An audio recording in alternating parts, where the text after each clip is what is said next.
Ko'rsatgan, terdirgansiz. Navesi bor joylar o'zgargani yo'q, navesi yo'q joylar mana bunaqangi xaralashib ketyaptimi? Undan tashqari eshik romni o'rnatgansiz, qadrdonlar. Naves bor joylar, soya tushmagan joylar yaxshi turibdi.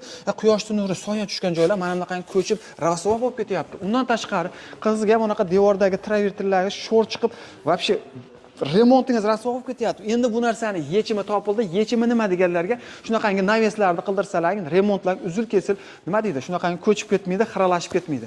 Kimga shunaqangi naves xizmati kerak bo'ladigan bo'lsa, butun O'zbekiston bo'yicha aloqaga chiqaverasizlar.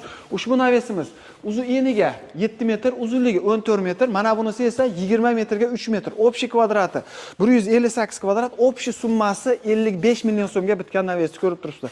Bu yerda ketyapti turgan material, usta haqi, ustanovkasi hamma yo'q ichida 1 kvadratini bitishi qadrdonlar 350 ming so'mdan tayyorlab berishibdi. Ya'ni bu gibrid naves hisoblanadi. Agarda sizga leksalli naves kerak bo'ladigan bo'lsa, 1 kvadrati 400 ming so'mdan boshlanadi. Shumkali naveslarimiz qadrdonlar 1 kvadrati 300 ming so'mdan boshlanadi. Xizmatlar butun O'zbekiston bo'yicha bozor va biznes kanalidan chiqdim deganlarga bonuslarni qilib beradi. Bu yerda endi quyosh tushsa ham, yomg'ir yog'sa ham hech narsa bo'lmaydi. Ya'ni hovlingiz uncha-munchaga rasvo bo'lib ketmaydi. Undan tashqari to'y marosim qilsalar zakonni o'taveradi.